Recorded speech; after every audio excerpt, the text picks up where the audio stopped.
And the next set of debates has Dr. Neha Goel and Dr. Praveen Murli. Dr. Neha is currently a senior consultant vitreoretina surgeon at Max Multispecialty Hospital, New Delhi, and has a keen interest in academics with over 90 PubMed index publications in the field of vitreoretina. And she's going to be talking on a whole lot of complex things, which is an alphabet soup. Is that necessary? And countering her is Dr. Praveen Murli, Senior Consultant, Vitreoretina and Uvea Services at the Eye Foundation Group of Hospitals based at Kochi. And he is going to talk that they would not impact treatment. On to you, Dr. Neha. Thank you, Dr. Chitra, and thank you, Dr. Srinivas, for making me part of this debate. So I'll be speaking for the motion. Is the alphabet soup necessary? Yes, it helps me to manage my cases better. And I'll take you through some of my cases to make my point. So this was an elderly male with decreased vision in his right eye. He was a controlled hypertensive and pseudophakic. He came to me in March 2018 with decreased vision in his right eye. So after a routine angiogram and OCT showing cystoid macular edema, I made the diagnosis of macular DRBO and advised him anti-VEGF therapy. So following this, I went on maternity leave. So he got the injections elsewhere. And when I returned, he returned to me because there was no improvement. And I was the original doctor who had diagnosed him. So by this time, I had like 6 months of sitting and reading up a lot of literature. So I revisited his scans and looked at the angiogram carefully, found this prominent microaneurysm and an OCT scan through the microaneurysm, giving a typical feature of PVAC or a perifoveal exudative vascular anomalous complex. Now, why did I make this complicated diagnosis? First of all, at that time, there were hardly 50 cases reported in literature.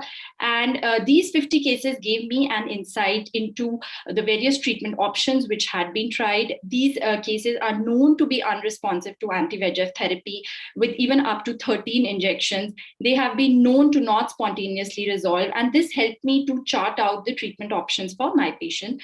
Also to prognosticate for patient education and counseling, because naturally the question why it has not improved, my vision has not improved, my OCT has not improved. And after discussing the literature with him, it helped me to finally opt for aflibercept in this patient. And here you can see the response which came. And then finally, the remarkable response in this case allowed me to publish, present, and share this case and add to the existing literature on PVAC, which might help other patients who fall into this subset and meet the diagnostic criteria. So all in all, I would say it did help me and my patient to go an extra mile and make this diagnosis. Now, this is the second case, an elderly female who had decreased vision in her left eye, and on clinical examination, it looks like an exudative age-related macular degeneration. This was confirmed on angiography, and here's the OCT. Here you see a fibrovascular PED, but you also see the sub-RP hyperreflective lines parallel to the Brooks membrane. And here again, you go the extra mile and make the diagnosis of a multi-layered pigment epithelial detachment. So this patient underwent standard anti-VEGF therapy and did reasonably well.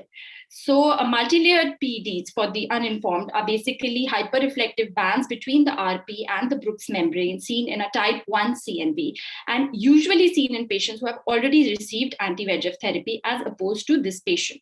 Now again, how did this alphabet soup help me? It helped me discuss with the patient the prognosis. It is known that these patients maintain good visual acuity because the cicatricial process is confined to the sub-RP space. They have a lower risk of a high-grade RP tear, and all this helps in patient counseling and education. Now, of note, this patient's son was an ophthalmologist who was still doing post-graduation in ophthalmology. And after revealing this diagnosis to him at the next visit, I was also able to discuss with him further. And many a times it may happen that you don't get into the alphabet soup, but your colleagues do, and the patient might come back and even question you that, doctor, is this my diagnosis or not?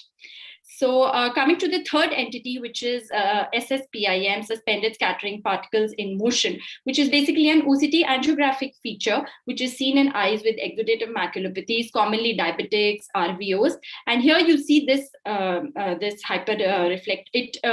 on the scan, you see hyperreflective dots. This is with the octa signal. And on the octa, you also see this at the level of the inner nuclear layer, which has disappeared after treatment. So this is commonly seen at the junction of the FAS of the avascular and vascular retina. Again, how does this help to make the diagnosis? First of all, you need to differentiate it from a projection artifact. And secondly, we can never be short of biomarkers for an entity like DME, where almost every second patient asks you, how much vision will I get? How many injections do I need? So this is basically a biomarker, and identifying it does again help you in prognosticating and counseling the patient. And the last alphabet soup, which I must confess, even I didn't know till I was allotted this case, and I had to turn to Dr. Srinivas to help me with this. But then I'm very happy because I learned something new, and I can't wait to now find this entity in my patients. So these are basically areas of hyperreflectivity you see between the OPL and the basement membrane, and also on FAS OCT. And why you need to recognize them is because you need to differentiate this from subretinal fluid, and be careful not to treat these. Also, you need to differentiate them from ORTs. Again, another alphabet soup, I would say, but today a common colloquial language for us.